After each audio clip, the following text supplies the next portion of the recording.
자, 이번에 4강 작용 반작용과 운동량 보존에 대한 이야기를 좀 해볼게.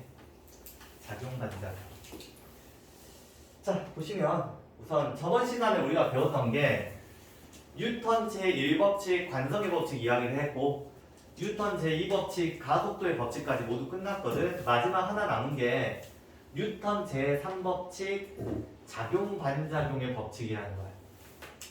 자, 한번 읽어보시면 이런 거야. 한 물체가 다른 물체에 힘을 가하면 동시에 힘을 받은 물체도 힘을 가한 물체와 크기가 같고 방향이 반대인 힘을 가한다. 말이 조금 길지. 자, 단순히 그림으로 좀 설명을 해볼게. 자, A라는 물체랑 B라는 물체가 있었다고 가정을 한번 해볼게. 자, A가 B한테 10N의 힘을 줬나 봐. 얘가 얘한테 가해 준 거야. 그러면 B도 A한테 몇 뉴턴? 10N의 힘을 똑같이 가할걸? 요렇게.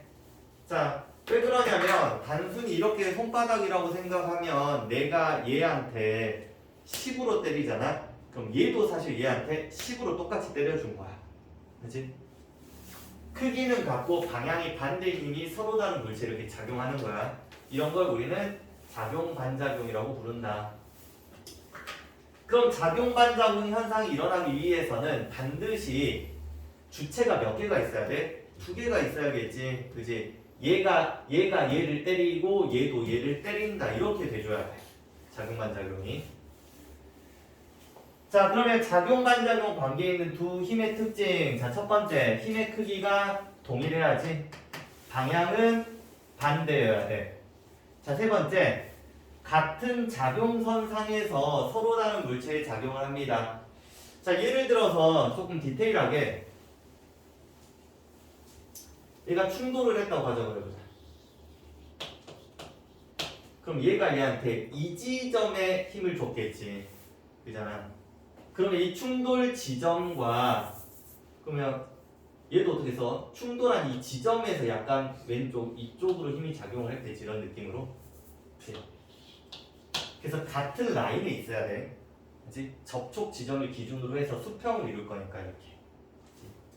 그래서 같은 작용선 상에 작용을 해야 됩니다. 자, 예시 한번 봐볼게. 되게 단순한 예시들이야. 로켓이 가스를 내뿜는 힘과 그 반작용으로 가스가 로켓을 밀어준다. 한마디로 지금 현재 로켓이 가스를 이쪽으로 밀잖아. 그럼 가스도 로켓을 반대로 밀어버리는 거야. 그렇지? 그래서 로켓이 위로 올라간다. 그런 이야기고. 두 번째, 노로 물을 뒤로 밀면 반작용으로 물이 노를 어때? 밀겠지. 그지? 노라고 하면 노가 물을 밀었어. 그럼 물도 노를 밀겠지. 이쪽으로. 그지? 그래서 앞으로 나아간다라고 생각하시면 돼. 자, 세 번째, 드론의 날개가 공기를 아래로 밀잖아. 그러면 공기가 드론의 날개를 위로 밀어주겠지. 이제 위로 뜬다라고 생각해 주시면 돼. 자, 이렇게 간단하게 보시고. 자.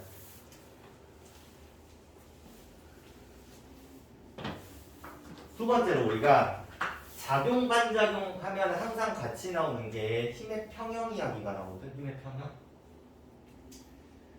자, 작용 반작용하고 힘의 평형이 공통점이 있고 차이점이 있거든. 자, 비교 한번 해볼게요. 자, 공통점. 두 힘의 크기가 같고 방향이 반대이다. 그리고 같은 작용선에 존재를 한다. 조금 이상하지 않아? 그치? 너희들 책을 보시면 힘의 평형이 같은 작용선에 있다라고 나오긴 하거든. 책에는 이렇게. 근데 사실 이런 거 아니야? 어떤 물체에 이쪽으로 힘이 작용하고 이쪽으로 힘이 작용을 해도 얘는 무슨 상태야? 힘의 평형 상태지. 이때는 작용선이 어때? 다르잖아. 같을 수도 있고 다를 수도 있다는 말이야. 그렇지? 차이점 한번 봐보자. 작용 반작용이 일어나기 위해서는 무조건 물체가 몇 개 있어? 두 개 있어 주셔야 되고 힘의 평형이 일어나려면 하나의 물체에 반대로 힘이 작용하시면 돼요. 그치? 자, 그래서 작용 반작용은 두 물체 사이에 작용하는 힘. 작용점이 상대방 각각 물체에 있어 얘가 얘한테 영향을 주면은 이 지점이 작용점이 되는 거고 얘가 얘한테 영향을 주면 이 지점이 작용점이 되는 거다. 그치? 근데 얘는 어떻게 되겠어? 이쪽으로 당긴다라고 했을 때 여기가 작용점이면 반대쪽으로 당긴다고 했을 때 여기가 작용점이 되겠지. 하나 물체에 있어요. 그래서 작용점이 두 물체에 각각 있고 얘는 하나 물체에 있다 정도 구분하시면 돼. 자, 세 번째. 자, 이 부분은 우리가 사실 통합과학이라는 그 고등학교 1학년 과정에서 배운 부분이다 보니까 그렇게 어렵지는 않을 거야. 그래도 문제가 통합과학보다는 좀 더 복잡하다고 생각하시면 돼. 자, 그래도 하나씩 좀 설명을 해보자면 운동량이라는 말이 나와. 운동량. 물체가 운동하는 정도를 나타내는 물리량이다. 자, 그럼 예를 들어서 이거야. 내가 달리기를 하고 어떤 친구가 달리기를 같이 했어. 누가 운동을 더 많이 하는지 알 수 있어? 없어? 없어. 알지? 단순히 눈으로 봤을 때 같이 운동을 하면 운동하는 양이 똑같다라고 생각한단 말이야. 그치? 그래서 그걸 정확하게 수치로 표현을 해보자는 거야.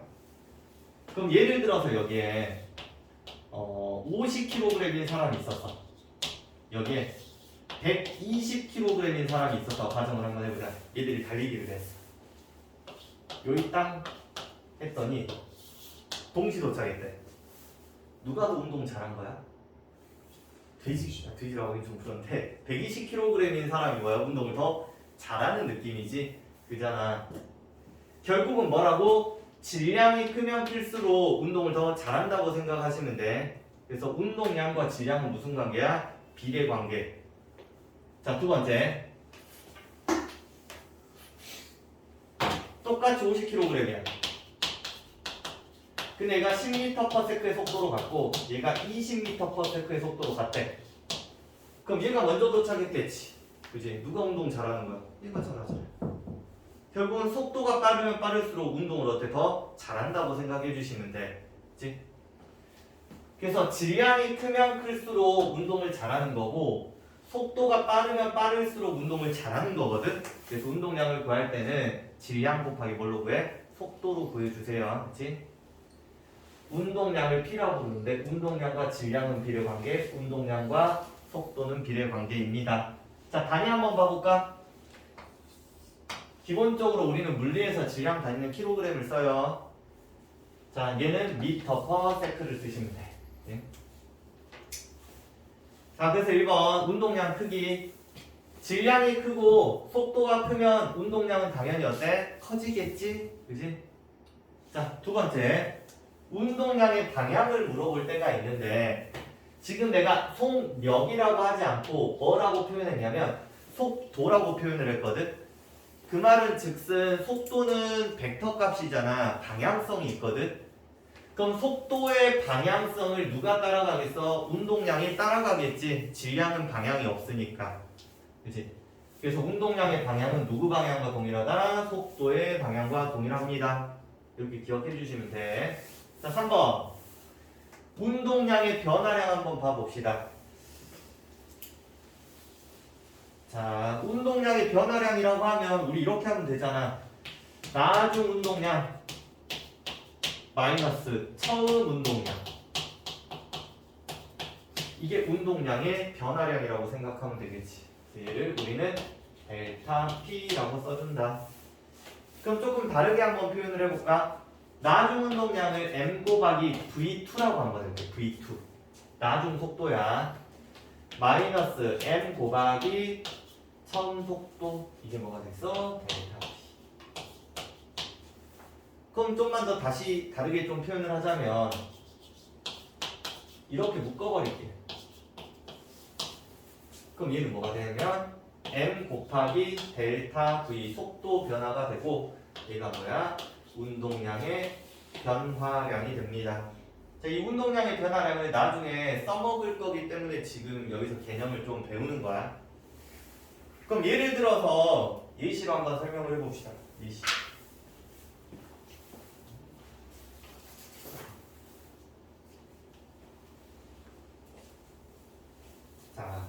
여기에 1kg의 물체가 있었대. 얘가 2m/s의 속도로 가고 있었어.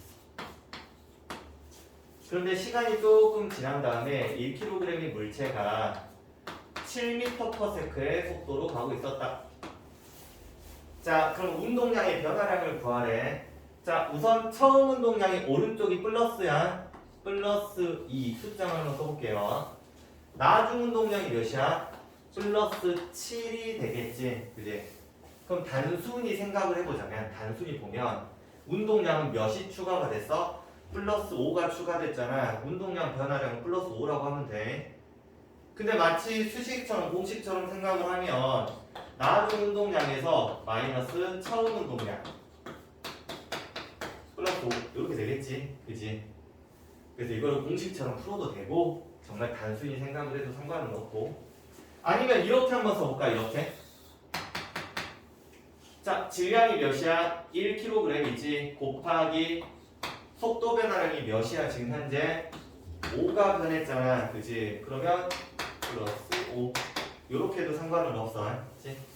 근데 우리 대부분 문제 풀 때 그냥 MV하고 그냥 보지. 그치? M 곱하기 델타 V로 하는 친구들은 그렇게 많진 않은데, 그게 조금 더 익숙하다고 하면 그렇게 하셔도 상관은 없고. 그치? 자, 4번 충격량. 말 그대로 해석을 하면 물체가 받은 충격의 정도를 나타내는 물리량이다. 자, 그래서 충격량을 우리는 I라고 표현을 하는데, I는 우선 공식상 보면 F 곱하기 델타 T. 자, 여기서 말하는 F는 힘을 말해. 그 힘을 다르게 표현하면 충격력. 또는 특정 상황에서는 얘를 평균 힘이라 표현을 하기도 해. 평균 힘. 좀 이따 그래프로 평균 힘에 대해서 좀 이야기를 해줄게. 자, 델타 T는 충돌 시간을 말해요. 충돌 시간. 자, 그럼 예를 들어서 간단하게 한번 이야기를 한번 해볼게. 자, 얘한테 충격을 줄 거야. 자, 이렇게 주는 게 있고 이렇게 주는 게 있어. 그럼 힘을 세게 주면 어떻게 돼? 충격량이 크겠지. 얘가 받는 충격량이. 그치? 자, 그 다음 두 번째, 시간에 관련돼서 이야기를 좀 해보자면, 너희들 가끔 펀치 기계 칠 때 멋있게 친다고 이렇게 끊어치는 친구들이 있어. 이렇게 슉 이렇게 끊어치는 친구들이 있는데, 그럼 점수는 안 나와. 그치? 끊어치면 힘이 잠깐 도달했다가 말아버리잖아. 근데 이렇게 치잖아? 그럼 그 힘이 계속 전달이 되지. 이렇게. 그치? 그래서 충돌하는 시간이 길면 길수록 이 물체가 받는 충격량은 늘어날 거야. 단순히 생각하는 거야. 단순히. 자, 힘이 크면, 시간이 길어지면 충격량은 커집니다. 자, 그럼 충격량의 방향을 물어볼 때가 있거든. 너희들 여기 보시면 시간이 방향성이 있지는 않잖아. 그치? 그런데 힘이라는 건 뭐가 있어? 방향성이라는 게 있다. 그래서 우리 흔히들 F는 ma잖아. 가속도가 방향성이 있잖아. 속도니까. 그럼 힘도 가속도 방향을 따라가는 거야. 그치? 예를 들어서 어떤 물체가 있으면 내가 힘을 이쪽으로 주면은 힘의 방향이 이쪽이지, 이쪽으로 주면 힘의 방향이 이쪽이잖아. 그런 것처럼 방향성이라는 게 존재합니다. 그래서 힘의 방향이 결국은 충격량의 방향이다. 이렇게. 자, 5번. 속도가 몇 개 나오고 있어. 속도가. 자, 운동량과 충격량과 관계에 대한 이야기 한번 해봅시다. 너희들, 자, 충격량을 이렇게 한번 쓰면서 한번 해볼게. F 곱하기 델타 T. 뭐 델타 이런 거 다 뺄게 그냥. FT라고 할게요. F 곱하기 시간. 그치? 자, 우리 F는 뭐라고 불렀어? MA라고 배우잖아. F는 MA.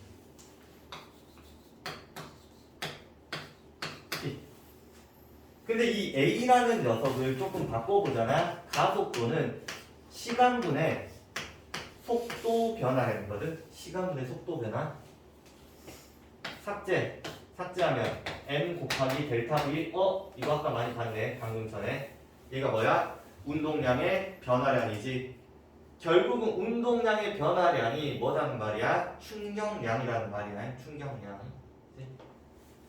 그래서 충격량은 운동량의 변화량입니다. 그래서 이렇게 간단하게 쓰다 보면 수식이 나와요, 다. 근데 우리는 평상시 이 수식을 쓰진 않고 그냥 외우지? 충격량, 운동량의 변화량이야. 외우고 계셔야 돼. 자, 그럼 예를 들어서 한번 확인해보자. 자, 첫 번째. 요 상황이 물체가 왼쪽으로 오고 있었나봐. 3의 속도로. 부딪혀서 튕겨져 나갔네. 그치? 벽이 얘한테 충격을 줬겠지. 그치? 자, 그럼 얘도 얘한테 똑같이 충격을 준 거긴 해. 그치? 자, 그럼 이때 충격량, 운동량 3 곱하기 1은 마이너스 3이라 해야겠지. 왜? 너희들 운동량도 이쪽에 뭐가 있어? 방향성을 가진 벡터 값이니까. 그럼 여기서는 어떻게 되겠어? 플러스 5가 되겠네. 그지? 자, 그러면 여기서 충격량을 구하래. 그럼 충격량 어떻게 구해? 나중 운동량 마이너스 처음 운동량. 자, 나중 운동량이 몇이야? 플러스 5지? 마이너스 처음 운동량이 마이너스 3이지? 그럼 얘는 충격량이 몇이야? 플러스 8. 한마디로 이 공은 오른쪽 방향으로 8만큼의 충격을 받은 거야. 누구로부터? 벽으로부터. 벽이 오른쪽으로 쳐주는 거지. 근데 사실 우리가 문제를 풀 때 이런 정말 단순한 문제를 늘 수식을 써서 풀지는 않아. 어떻게 하냐? 단순히 봐봐. 숫자만 써볼게. 일단 한번 써볼까, 일단? 이 상황은. 얘가 3으로 온 거잖아. 몇으로 튕겨 나갔어? 5로 튕겨 나왔잖아. 그럼 벽이 얘를 몇으로 때려준 거야? 8로 때려줬으니까 3이 삭제되고 5만큼으로 나간 거겠지? 그럼 충격량 몇이야? 8. 이렇게 해주시면 돼. 그치? 그래서 단순히 보면 되지 굳이 막 이거를 이렇게 수식으로 구할 필요는 없다. 하나만 더 한번 봐볼까? 2kg의 물체가 3의 속도로 오고 있었고 2kg의 물체가 5의 속도로 나가고 있었다고 가정을 한번 해봅시다. 자, 그러면 이때 들어오고 있는 숫자만 쓰면 이쪽으로 6으로 들어오네. 이쪽으로 10으로 나가네. 받은 충격량은 오른쪽 방향 플러스 16이겠지. 그치? 단순히 이렇게 푸시면 돼요.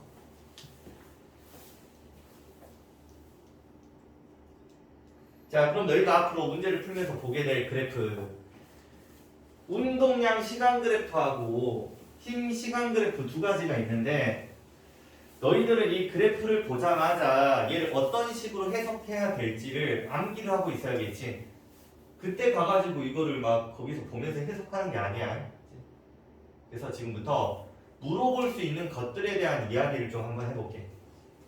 자, 너희들 물리에서 그래프를 보면 두 가지 보잖아. 첫 번째 기울기, 두 번째 면적을 본단 말이야. 운동량 시간 그래프에서는 결과론적으로 이야기하면 기울기만 중요해. 면적은 의미가 없어. 자, 우리 n 곱하기 델타 v는 델타 다 뺄게. 그냥 f 곱하기 t. 일단 이건 델타를 좀 붙여보자. 운동량의 변화량은 뭐야? 충격량이라는 거 알고 있잖아. 그치? 지금부터 이걸 이 그래프 해석에 사용을 한번 해볼게. 자, 첫 번째 기울기 한번 봐. 우리 기울기는 x축분의 y축으로 보잖아. t분의 변화까지 보면 델타 p라고 할게요. t분의 델타 p. 자, 그럼 여기서 한번 봐봐. t분의 얘가 델타 p가 되겠지. 뭐야? f. 그치? 결국은 기울기가 의미하는 바가 뭐야? 이 물체에 작용한 힘을 말하는 거야. 힘. 자, 두 번째. 운동량 곱하기 시간. P 곱하기 T. 여기서 P 곱하기 T가 의미가 있을까 없을까? 없어. 그치? 수식을 만들려고 해도 P 곱하기 T에 관련된 수식을 만들 수가 없어요. 결국 우리는 뭐만 본다? 기울기만 본다. 자, 그러면 지금 현재 0에서 1초 동안 기울기가 일정하지? 힘의 크기를 10이라고 한다면 여기선 기울기가 0이지 힘이 작용하지 않는 거야. 여기서는 기울기가 어떻게 돼? 1분의 5니까 마이너스 5가 되겠네. 힘의 방향이 어때? 반대였다라고 생각하시면 돼요. 좀만 더 추가적으로 생각을 해보자면 결국은 너희도 운동량이라는 건 m 곱하기 v를 말하는 거잖아. 그치? 그럼 여기서 질량이라는 값은 일종의 뭐야? 변하지 않는 상수값이거든. 상수. 그래서 이 운동량을 사실 만약에 2kg의 물체를 가지고 이걸 실험했다고 가정을 한다면 그치? 여기를 어때? 2로 나눠버리잖아. 그럼 여기 몇이 돼? 5가 되고 여기가 2.5가 되고 무슨 그래프로 바뀌어? VT 그래프로 바뀔 수도 있어. 이렇게. 그치? 그래서 이런 식으로 해석을 할 수도 있다라는 의미야. 자, 그럼 또 여기서 이제 물어보는 거 한 번씩. 0에서 1초 동안 운동량의 변화량이 몇이야? 운동량의 변화량. 지금 현재 그림상 10. 숫자 보면 1에서 2초 동안의 운동량의 변화량은 0. 자, 2에서 3초 동안 운동량의 변화량은 5. 그치? 숫자 보면 자, 그러면 질문 0에서 3초 동안의 운동량 변화량은 몇이야? 0에서 3초 동안의 운동량의 변화량 5. 5. 그렇지. 정답은 몇이야? 5야. 우리가 무슨 생각을 해? 10이 증가했다가 5가 바뀌었잖아. 그지? 그럼 15 아니에요? 라고 생각할 수 있는데 자, 너희들 이 운동량이라는 개념 자체는 무슨 값이야? 벡터 값. 너희들 변이 이야기할 때도 그렇잖아. 이동거리가 이래도 변이는 시작과 끝을 다이렉트로 연결한 거잖아. 그런 거랑 똑같아. 얘가 시작 포인트고 얘가 도착 포인트잖아. 그지? 그럼 차이가 몇이야? 5잖아. 그래서 운동량 변화량은 5로 봐주셔야 돼. 방향성 있는 벡터 값이기 때문에. 이 정도 해석 한번 해보시고 두 번째 힘 시간 그래프 한번 봐볼게. 힘 시간 그래프. 자, 기울기 봐보자. 기울기가 T분의 F거든. 힘 시간 그래프에서. 그럼 여기서 T분의 F가 의미가 있어 없어? 없어요. 맞지? 자, 그럼 면적 한번 봐봅시다. 면적은 F 곱하기 T. 이거 뭐야? 충격량. 또는 뭐야? 운동량의 변화량 정도. 그치? 자, 그러면 이 첫 번째 상황은 지금 현재 상황상 힘이 일정하잖아. 그치? 근데 두 번째 상황은 힘이 시간에 따라 어때? 바뀌고 있단 말이야. 그치? 그러면 우리 이때 여기 F라고 설정한 이 지점이 있잖아. 이 지점을 우리는 평균 힘이라고 표현한다. 즉 힘이 계속 바뀌고 있긴 하지만 if 힘을 일정하게 줬다고 가정한다면 이 정도에서 힘을 쭉 이 시간 동안 주면 돼. 이 시간 동안. 그럼 어떤 그래프가 만들어지냐면 자, 여기 면적이랑 이 면적이 어때? 동일해지는 거고 여기 면적이랑 여기 면적이 동일해지는 거야. 그치? 그러면서 여기 면적을 구하는 거나 여기서 이렇게 구하는 거나 똑같은 상황이 돼요. 그치? 그래서 우리가 아까 이 F라는 값을 평균 힘이라 부를 수도 있고 충격력이라 부를 수도 있다고 했잖아. 그럼 이때 여기서 뭐라 불러? 평균 힘이라고 부르는 거야. 그치?